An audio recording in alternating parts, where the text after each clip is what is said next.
Assalamualaikum students. Today we are going to discuss a new topic which is, as you have seen, written in the title as a tiles. What is tile basically? Tile is basically a structural unit which is made up of a clay having a suitable shape and birth in a vertification temperature. It is basically different than ordinary bricks.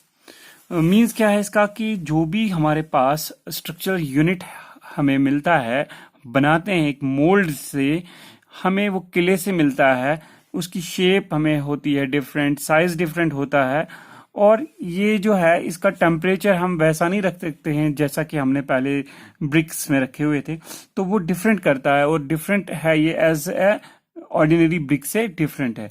जैसे कि उसमें different क्या है कि उसके dimension से different है, उसकी शेप से डिफरेंट है, साइज से भी कह सकते हैं, या डिग्री ऑफ बर्निंग से डिफरेंट है।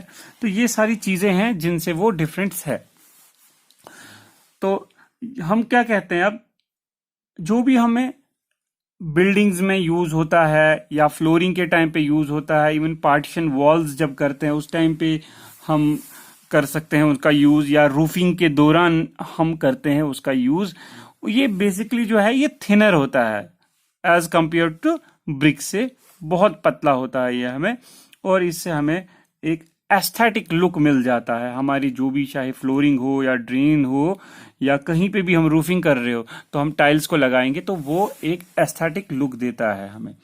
तो इसी तरह से यहाँ पे डेफिनेशन लिखी हुई है, these are the structural units moulded from clay in suitable shapes and burn to a vitrification temperature. These differ from ordinary bricks in, किस किस में से कहाँ कहाँ डिफरेंस होती है, डायमेंशन से डिफरेंस है bricks as compared to bricks, shape, degree of burning, इन चीजों से ये डिफरेंट है। और ये यूज कहाँ पे होता है, बिल्डिंग्स में यूज होता है, ड्रेन्स में हम यूज कर सकते हैं, फ्लोरिंग पे यूज कर सकते हैं, पार्टीशन वॉल्स में कर सकते हैं, फ्लोरिंग में कर सकते हैं, और ये इनवेरेबली थिनर देन होता है ब्रिक्स के। ठीक है, नेक्स्ट है हमारा मैन्युफैक्चर ऑफ टाइल्स। जैसा कि आप पहले से जानते हैं कि हमने इससे पहले भी ब्रिक्स का जो यूनिट हमने पढ़ा था, तो उसमें भी हम मैन्युफैक्चर ऑफ जो ब्रिक्स करते थे, तो सेम वैसे ही मेथड्स हैं, इसमें भी सिमिलर वैसे ही हैं जैसे कि हमारे पास ब्रिक्स में हुआ करते थे। तो इसमें अब डिफरेंट स्टेज यही हैं। सबसे पहले हम कह सकते हैं पहली वाली स्टेज जो है वो है प्रिपरेशन ऑफ क्ले, कि कैसे हम पहले प्रिपेयर करती हैं क्ले को। दूसरा है कि हम उसको किस तरह से मोल्ड करेंगे। नंबर थर्ड इज ड्राई कैसे करेंगे, और नंबर फोर्थ इज बर्निंग कैसे होगी उस चीज की जो कि हमने बनाना है टाइल्स। ठीक है, तो हम नेक्स्ट हम देखेंगे स्टेज वन। स्टेज वन में क्या है, प्रिपरेशन ऑफ क्ले, कि कैसे हम प्रिपेयर करते हैं क्ले को। सबसे पहले जो भी हम क्ले हम इस चीज के लिए, टाइल्स के लिए यूज करेंगे, वो क्या होनी चाहिए, एक प्लास्टिक सॉइल होनी चाहिए, उसमें अच्छी खासी प्लास्टिक होनी चाहिए, उसमें प्लास्टिसिटी होनी चाहिए बेसिकली उस क्ले में। और जो ये टाइल्स के लिए हम क्ले यूज करते हैं, उस टाइम पे जब भी हमने एक्सट्रैक्ट किया इस सॉइल को कहीं से भी, या क्ले को कहीं से भी एक्सट्रैक्ट किया, तो उस टाइम पे ये क्या होनी चाहिए, क्लियर होनी चाहिए। किन से, फ्रैगमेंट से क्लियर होनी चाहिए, या उसमें छोटे छोटे पत्थर नहीं होने चाहिए, पेबल्स नहीं होना चाहिए, या ऑर्गेनिक मैटर भी नहीं होना चाहिए उन चीज़ों में। क्योंकि अगर हम आगे जाके ये चीज़ें हो सकती हैं तो हमारी जो मैन्युफैक्चरिंग के टाइम पे अगर हमें ऑर्गेनिक मटेरियल हो या हमारे पास उसमें पेबल्स हो, तो वो जाके आगे हमें बर्निंग के टाइम पे या तो ब्रेक हो सकती हैं, या हमारा स्ट्रेंथ उसमें उतना नहीं मिलेगा बाद में जो कि हमें चाहिए था। इसी तरह से हमारे क्या कहते, अगर हमारे पास कोई ऑर्डिनरी टाइप ऑफ टाइल है, ठीक है, उसमें क्या करते हैं, तो उसमें हम जो पाउडर्ड क्ले है उसको एक होमोजीनियस मिक्सचर बनाते हैं एक तरह का, किसमें, पग मिल्स में। जैसे आपने देखा है कि ब्रिक्स में भी हम पग मिल्स में क्या करते थे, मिक्सचर बनाते थे क्ले का, जो कि हमें फिर यूज होती थी प्रिपरेशन ऑफ ब्रिक्स में। इसी तरह से अगर हमें ऑर्डिनरी टाइप ऑफ जो टाइल बनाना है, तो उसमें जो पाउडर्ड क्ले का उसको हम तोड़ेंगे और फिर उसको एक होमोजीनियस मिक्सचर बनाएंगे और पग मिल में उसको सारा चीज करेंगे। तो इसी तरह से अगर हमारे पास होना चाहिए, अगर हमें सुपीरियर टाइप ऑफ टाइल्स होने चाहिए, ठीक है। तो उस टाइम क्या करते हैं, तो उस चीज को जो हमारे पास क्ले हो तो उसको क्रश करेंगे, या पाउडर्ड क्ले होगी हमारे पास तो वो भी हम उसको क्या करेंगे, क्रश करके थॉरली हम उसको खुद से स्टीयर करेंगे, कहाँ, टैंक्स में, टैंक में जमा करके उसको टैंक में करेंगे उसको स्टीयरिंग। फिर कुछ देर तक हम उसको रखेंगे वहीं पे, जब तक कि हमारे पास जो कोर्स क्ले पार्टिकल्स होंगे ना उसमें, वो सेटल डाउन कहाँ होने चाहिए, टैंक के नीचे सेटल डाउन होने चाहिए।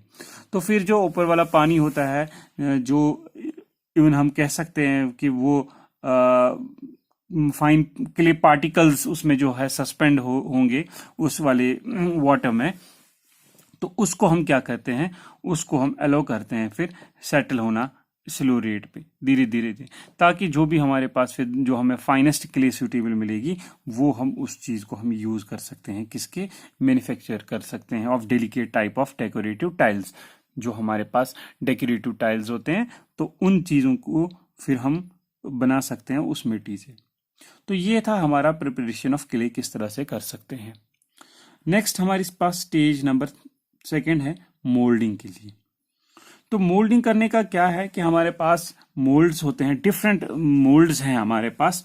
तो हम वुडन मोल्ड्स हैं हमारे पास, या स्टील के मोल्ड होते हैं, डिफरेंट शेप्स के होते हैं, रेक्टेंगुलर, स्क्वायर, जो भी हमारे पास, इवन सर्कुलर टाइप के भी हो सकते हैं हमारे पास। तो उस तरह के मोल्ड्स होते हैं, तो उसमें हम वहाँ पे उसमें वो जो क्ले है हमें मिल गई है जो, तो उसको हम क्ले को उसमें डाल के हम उस मोल्ड में वो डाल देते हैं। और ये डिपेंड करता है कि क्या शेप है या क्या साइज है हमारे मोल्ड का।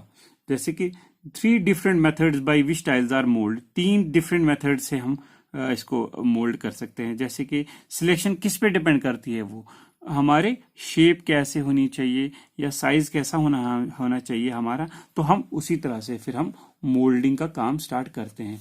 तो पहले वाला जो मोल्डिंग का काम है वो वुडन पैटर्न मोल्ड है, मेथड है, ठीक है, वुडन पैटर्न मेथड। उसमें क्या है कि ये सिंपल से है कि ये जैसे ग्राउंड मोल्डिंग हम करते थे ब्रिक्स को, वैसे ही ये भी है कि इसमें भी हम ग्राउंड मोल्डिंग ही करेंगे। तो हमारे पास क्या है कि इसमें ऑब्वियसली स्किल्ड लेबर का होना ज़रूरी है, और जो भी हमारे पास वुडन पैटर्न का शेप जो साइज बना होगा वो अच्छी सीजनड वुड से बना हो, और उसमें हम फिर एक तरह का लंप डाल के उसमें वो जो पग किया हुआ हमारे पास क्ले है उसको उसमें डाल देते हैं, और फिर अच्छे से उसको स्प्रेड करके फिर जो सरप्लस मटेरियल है, जैसे कि ब्रिक्स में हम करते थे, सरप्लस मटेरियल को रिमूव करते थे एक स्ट्रिंग से, इसी तरह से इसमें भी कर सकते हैं। और ये वाला मेथड जो है ये मोस्टली तब ज़्यादा यूज़ करता है जब हमारे पास बिल्कुल फ्लैट टाइल्स हमें बनानी हो, ठीक है। तो इसी तरह से यहाँ पे देख सकते हैं आप, it is similar to ground moulding of bricks. Number second, required skilled labours. Number third, wooden pattern of required shape and size is made from seasoned wood. Lumps of pugged clay is thrown into it by molder and surplus clay is removed by a wire string. Next, this method is suitable for flat tiles. तो ये किन के लिए है, flat tiles. तो ये एक pattern था हमारा, हम किस तरह से ये हम कर सकते हैं मोल्डिंग।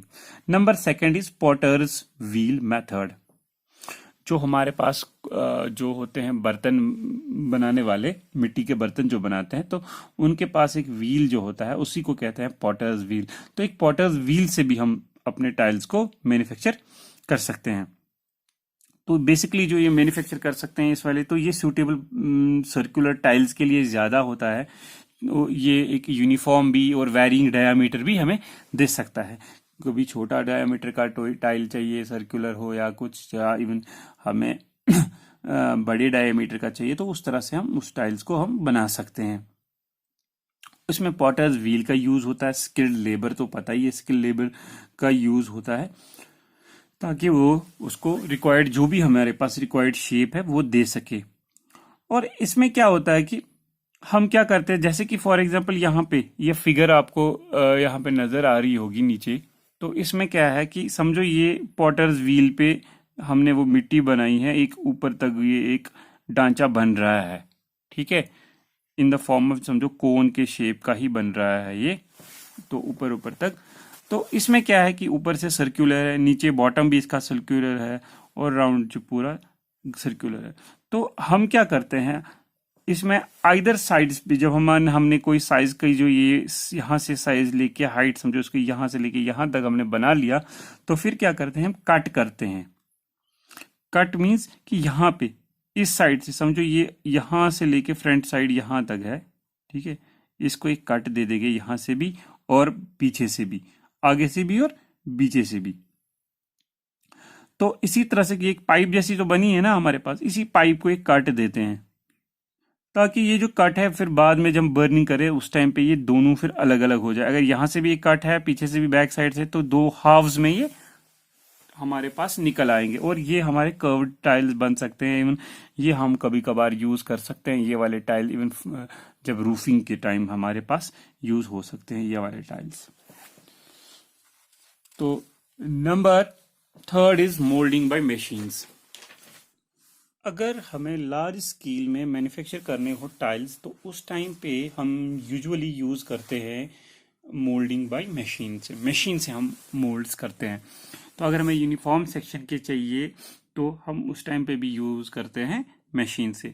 तो इसमें क्या होता है कि सूटेबली जो कंसिस्टेंसी वाली क्ले है जैसे कि हमने पग मिल से लाई है उसको फीड करते हैं किस में, मशीन्स में, और वो फिर प्रेशर से फॉरवर्ड करती है आगे जाके और वो निकल आती है डाइसेस के जरिए से, डाइस में, और जो भी हमें रिक्वायर्ड क्रॉस सेक्शन होगा वो वहाँ पे हमें मिल जाएगा और वो ऑटोमेटिकली वहाँ पे कट होते जा रहे हैं होते हैं उस साइज के। तो इस चीज़ से हमें जो मशीन से है हमें मतलब लार्ज क्वांटिटी में टाइल्स मिल सकते हैं। तो ये था हमारा थर्ड इसमें। Next stage is drawing stage, stage number third. तो टाइल्स में क्या है कि ये वाली स्टेज जो है उसमें सबसे ज़्यादा हम केयर करते हैं ड्राइंग के टाइम पे, क्योंकि इसमें दो चीज़ें बहुत ख़ास इंपॉर्टेंट रीज़न की वजह से इनमें ज़्यादा केयर करना पड़ता है। वो सबसे पहले ये कि जो हमारा टाइल होता है एज कम्पेयर टू अगर देखेंगे कि ब्रिक से तो वो पतला है, तो इवन उसमें अगर थिनर जो वो है उसके कारण हमारा जो है टाइल वो कभी कभार क्या हो सकता है, डिफॉर्म हो सकता है because of thickness of a tile. तो उसकी वजह से डिफॉर्म हो सकता है अगर हमने उसको अच्छी तरह से केयरफुली हैंडल ना किया हो। और दूसरा कारण क्या है कि अगर नॉन यूनिफॉर्म ड्राइंग भी हो सकती है, कहीं से सूख गया कहीं से नहीं सूखा, तो उसकी वजह से भी क्या हो सकता है, हमें या तो उसमें क्रैक्स आ सकते हैं या तो हमें रैप हो सकते हैं। ठीक है, तो इसमें क्या करते हैं फिर, जो हमारे टाइल्स होते हैं उनको अरेंज करते हैं, एक हीप बनाते हैं। कहाँ? वहीं पे जहाँ पे हमने मोल्ड किया था, तो वहीं पे हम एक हीप बनाते हैं ताकि हम अपने हाथों से उनको अच्छे से उठा पाते हैं, ताकि उतने वो हार्ड हो जाएं कि हम अपने हाथ से उनको इधर उधर कर सकें। अगर अब डिफॉर्मेशंस आ गई, हमसे कुछ हैंडल करने में कोई प्रॉब्लम हो गई, हम हैंडल अच्छे से ना कर पाए, तो वो उस चीज को करेक्ट करने के लिए क्या है, हमारे पास एक वुडन पैलेट होते हैं। ठीक है, जो समझो एक किस्म के थोड़ा कह सकते हो, या पैलेट्स जो होते हैं जिनको हम ऐसे ऐसे फिर उनसे मारते हैं, थोड़ा नहीं, वो पैलेट हैं बेसिकली, तो उनसे मारते हैं, तो उसकी वजह से जो भी वहाँ पे डिफॉर्मेशन आई हो वो करेक्ट हो जाती है। और फिर उनको टाइल्स को वो फिर उठा के लेके चले जाते हैं कहाँ, शेड्स में, वो ताकि वहाँ प्रोटेक्ट करें हम डायरेक्ट सनलाइट और रेन से। तो ये जो सारा प्रोसीजर है, इस प्रोसीजर से हम ड्राइंग प्रोसेस कर सकते हैं। यहाँ पे भी यही चीज़ लिखी है, tile requires greater care in drawing them from 2 reasons. Number 1 reason is as tiles are thinner they are easily deform, तो इजिली डिफॉर्म हो सकते हैं if they are handled carelessly. ठीक है, केयरलेसली अगर हमने हैंडल किया। Number 2 is non uniform drawing में result in warping and cracking, तो ये चीज हो सकती है, वॉर्पिंग और क्रैकिंग भी हो सकती है। तो उस चीज को कैसे ठीक कर सकते हैं हम, जैसे कि हमने क्या करना है, tiles are collected and arranged in heaps, tiles को हीप में अरेंज करके वहीं पे करेंगे जहां पे हमने मोल्ड किया, ताकि जब तक कि हम हाथ से उनको till they are hand hard means हाथ से उठाने लायक हो जाएं। उसके बाद क्या है, small deformation due to careless handling, ठीक है, और due to drying are corrected by using a flat wooden pallet. तो वुडन पैलेट होता है हमारे पास, तो उससे हम उसको सही कर सकते हैं। ठीक है। Number third point is thin tiles are placed under shade. जो हमारे पास थिन टाइल्स है, मतलब sorry, then tiles are placed under shade, shades में रखते हैं और उनको प्रोटेक्ट करते हैं हम किससे, डायरेक्ट सन से और रेन से, ताकि वो उसकी वजह से भी सन अगर जल्दी से उनने ड्राई करना स्टार्ट किया तो उससे भी हमारी डिफॉर्म हो सकता है, रैप हो सकता है हमारा। ठीक है। Next is stage number fourth, that is burning. अब हमारे पास बर्निंग में क्या है, हम क्या करते हैं, हमारे पास अगर कम क्वांटिटी के टाइल्स हमें चाहिए तो हम उसको ब्रिक क्लिन्स जो है हमारे पास, ब्रिक क्लिन्स में भी हम उसको बर्न कर सकते हैं। पर क्या करते हैं, जो हमारे पास ब्रिक क्लिन्स है उसमें जो एजेस होते हैं अपर पार्ट पे, अपर पार्ट जो हमारा क्लिन है उसके ऊपर जो वहां पे हमें पोर्शन मिलेगा अपर पार्ट, मींस कि अगर हम नीचे से ब्रिक्स को फॉर एग्जांपल बर्न कर रहे हैं वहां पे, तो ऐसे हमने लेयर बाय लेयर लगाई हुई है वहां पे, तो फिर क्या होता है कि जब लेयर एक दूसरे से ऊपर ऊपर आती है तो वहां पे हमें एक साइड में एजेस मिलते हैं, उन एजेस के साइड से हम ये सारी टाइल्स लगाते हैं। ठीक है। लास्ट रोज जो होते हैं उसके उनके ऊपर लगाते हैं, ताकि जो भी हीट है ना क्लिन में, क्योंकि इनके लिए हीट इतनी ज़्यादा नहीं चाहिए, ये ब्रेक हो सकते हैं बिकॉज ऑफ जो इनकी थिनर डायमेंशन है उसकी वजह से, तो इनके रोज के ऊपर लगा लेते हैं फिर। तो इसी तरह से हम फिर उनको हम बर्न करते हैं। तो इसी तरह से अगर हमें स्पेशली मतलब अगर हमें ज़्यादा क्वांटिटी में चाहिए, या हमें मतलब इवन हमें वो, तो मैं कह रहा था कि अगर हमें पास कोई स्मॉल क्वांटिटी में, अगर हमें ज़्यादा क्वांटिटी में, तो उसके लिए एक हमारे पास अलग टाइप के क्लिन्स होते हैं, उनको कहते हैं हम सियालकोट क्लिन्स। क्या कहते हैं, सियालकोट क्लिन। तो उसके लिए हम बेसिकली डिज़ाइन किया गया है, वो इंटरमीडिएट टाइप वाला क्लिन है, उसमें हम उनको बर्न कर सकते हैं। उसमें क्या है, 3 किस्म के वॉल्स होते हैं, मतलब 3 किस्म के हमें उसमें कंसिस्ट किया गया। एक तो आउटर वॉल है। ठीक है। आउटर वॉल मींस ये वाले वॉल, ये बाहर वाले वॉल्स है जो इस फिगर में आपको दिख रहे होंगे, ये आउटर वॉल्स कहलाते हैं। तो इसी तरह से made up of bricks of suitable thickness, ये वाली जो है आउटर वॉल, ये जो है ये किससे बनी है, ब्रिक से बनी है। और इसमें क्या है, 2 ओपनिंग्स हो सकती हैं, इसमें डोर्स होते हैं, बेसिकली ओपनिंग्स डोर है वो प्रोवाइड की गई है, क्योंकि क्या होता है कि हमें डोर के अंदर से, जब हम डोर के अंदर जाएंगे वहीं से हम लोड और अनलोड कर सकते हैं टाइल्स।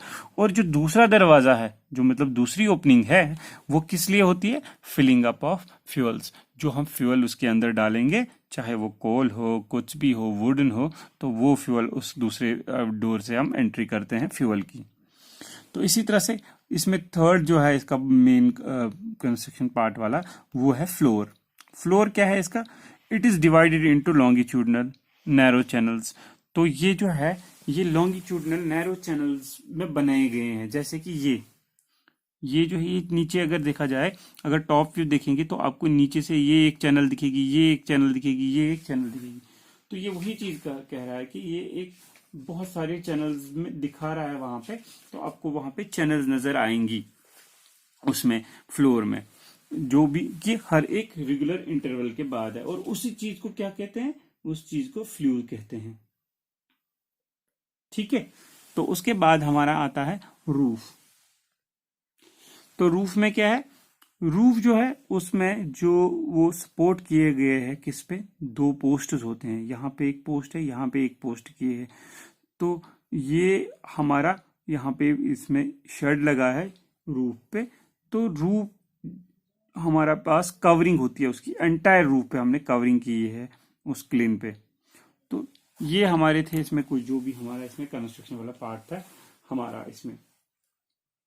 तो अब जो है कि इसमें क्या होता है कि इसमें जो है फ्यूज जो है उसमें हम क्या करते हैं, उसमें फ्यूल को हम डाल देते हैं और कवर करते हैं लेयर, किससे, बर्न ब्रिक से। ये वाली फ्यूल के बाद हम क्या, एक जली हुई ब्रिक्स, ये वाली बर्न ब्रिक्स है यहाँ पे, ये बर्न, ये वाला जो सबसे लास्ट वाला रो है ये बर्न ब्रिक्स है। तो उसके बाद जब हमने ये वाला बर्न ब्रिक लेड कर दी, उसके बाद सफिशिएंट स्पेस जो हमने थोड़ी सी गैप डाल के हम क्या करते हैं, उसके बाद हम टाइल्स को वहां पे प्लेस करते हैं। ये स्टैक करते हैं।